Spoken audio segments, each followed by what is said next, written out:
वक्रतुंड महाकाय सूर्यकोटि समप्रभ निर्विघ्नं कुरु मे देव सर्वकार्येषु सर्वदा।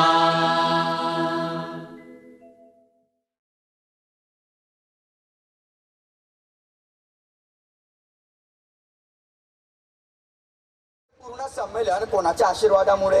विद्येची देवता सरस्वती मातेच्या आशीर्वादामुळे। अगदी बरोबर। मग आता आपण सरस्वती मातेला वंदन करायला नको?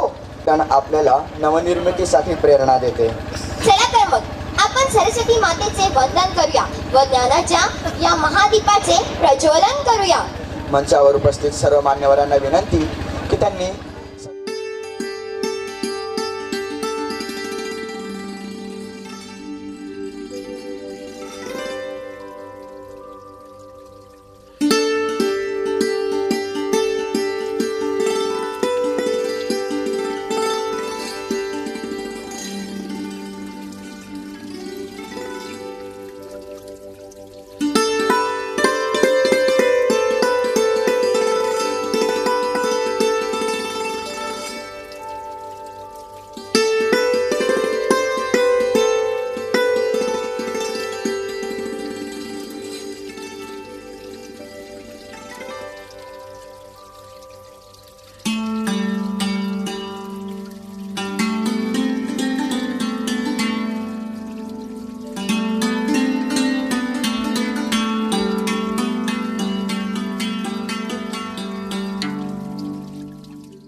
मग आता आपण आपल्या आजच्या कार्यक्रमाच्या सर्व मान्यवरांचा प्रथमतः परिचय करून घेऊ। सर्वप्रथम मी आजच्या आपल्या कार्यक्रमाचे अध्यक्ष यांचा परिचय करून देतो। संमेलन 2016-17चे विद्यमान अध्यक्ष आहेत कुमार गिरीश घनश्याम पाटील, पंकज विद्यालय चोपडा। साहित्य व ललिताच्या अनेकविध शाखांमध्ये प्रभुत्व असलेलं हे बहुआयामी व्यक्तिमत्व। भाषणाचे मुख्यत्वे आवड असणाऱ्या गिरीश यांना वादनाचा व गीत गायनाचा देखील छंद आहे।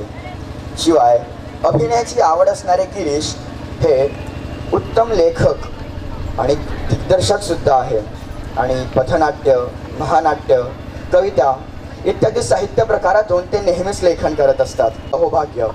मी आपल्या आजच्या कार्यक्रमाच्या स्वागताध्यक्षा कुमारी मृणाल सहजे यांना विनंती करतो की त्यांनी विद्यमान अध्यक्ष गिरीश यांचे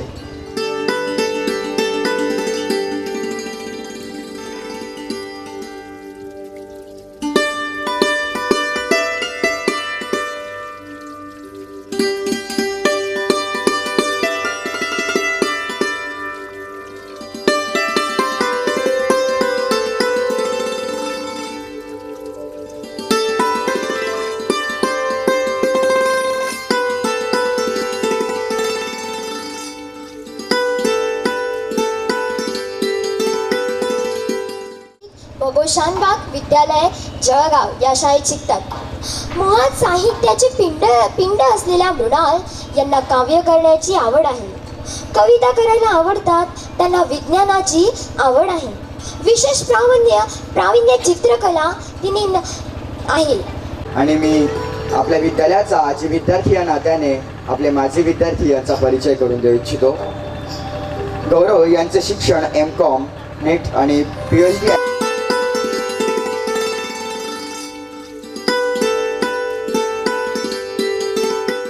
मग आता आपल्याला कार्यक्रमाची रूपरेषा कशी कळणार? ग किती घाबरतेस? आपण असं करूया, आपल्या आजच्या या संमेलनाची रूपरेषा जाणून घेऊया. मुंबई यांच्या संयुक्त विद्यमाने आयोजित उत्तर महाराष्ट्र स्तरीय कुमार साहित्य संमेलन 2016-17ची स्वागताध्यक्षा या नात्याने मी मृणाल अतुल सहजे आपणा सर्वांचे या डॉक्टर अविनाश आचार्य साहित्य नगरीत मनपूर्वक स्वागत करते. तसेच माझी स्वागताध्यक्षपदी निवड केल्याबद्दल सर्व निवड समितीचे मी प्रथमतः आभार मानते. उत्तर महाराष्ट्रीय कुमार साहित्य संमेलनामध्ये उपस्थित असणारे सर्व नवसाहित्यिक आणि त्यांचे 2 प्रतिनिधी म्हणून मंचावर उपस्थित असणारे माझे लहान भाऊ आणि बहीण गिरीश आणि मृणाल, समोर उपस्थित असणारे पालक, या उत्तर महाराष्ट्रातून शाळांचे प्रतिनिधी म्हणून आलेले काही मुख्याध्यापक, गुरुजन वर्ग आणि मला ज्यांनी घडवण्यात मोलाचा हातभार लावलेला आहे, मला आकार दिलेला आहे, अशा सर्व माझ्या विवेकानंद प्रतिष्ठानमधील गुरुजनांना नमन करून माझं जे काही प्रास्ताविक आहे, माझं जे काही मनोगत आहे त्याला सुरुवात करतो.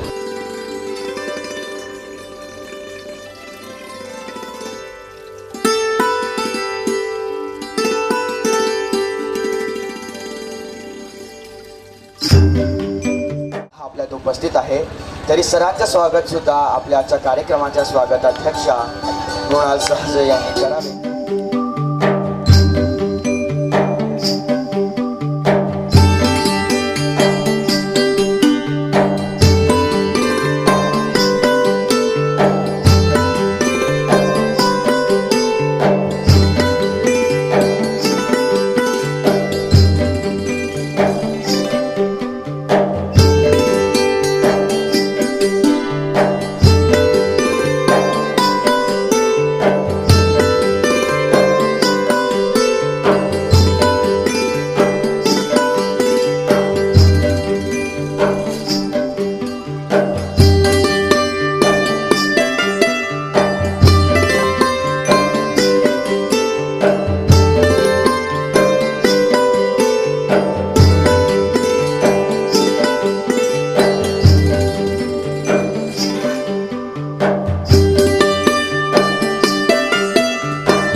अर्थातच शिक्षण क्षेत्रातील एक पवित्र तीर्थक्षेत्र.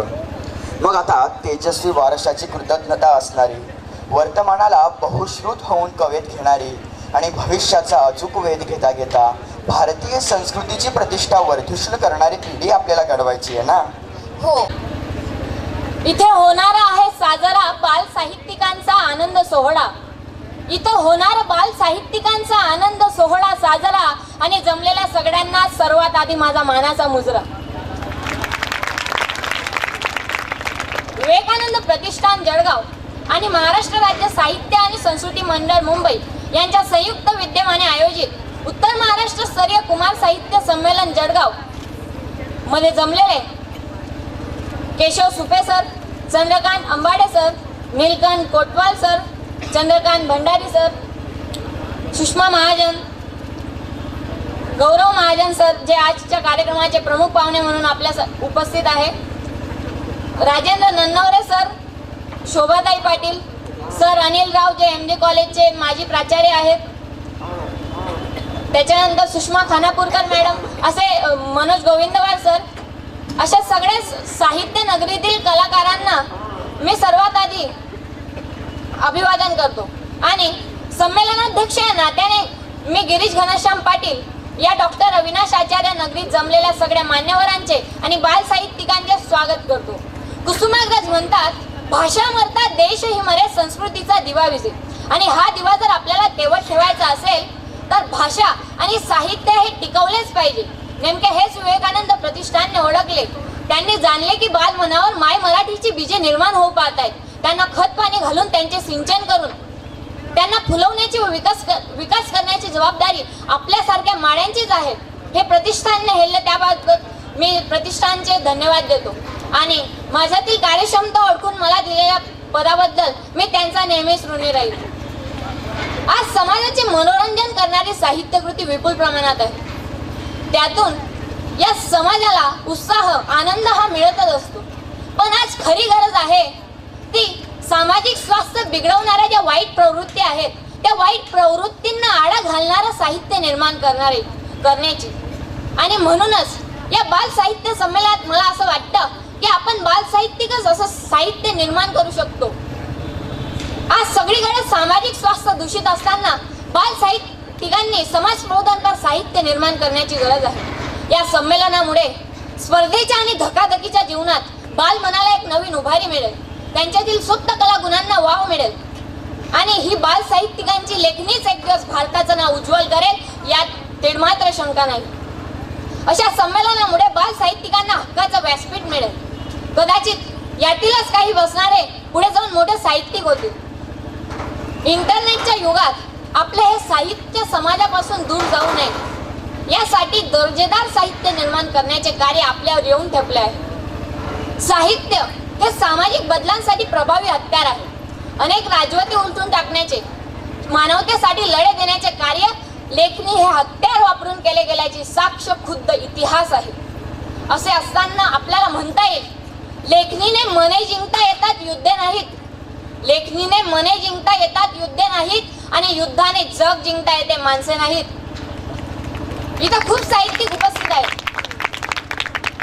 इथं उपस्थित सगळ्या आदरणीय व्यक्तींच्या मार्गदर्शनामुळे आम्हा सर्व नवोदितांना एक नवीन चेतना मिळेल. आणि या सगळ्यातून समाज प्रबोधनपर साहित्य निर्माण करण्यासाठी आम्हा बालकांना मिळालेल्या प्रेरणेतून आम्ही ते साहित्य निर्माण करू.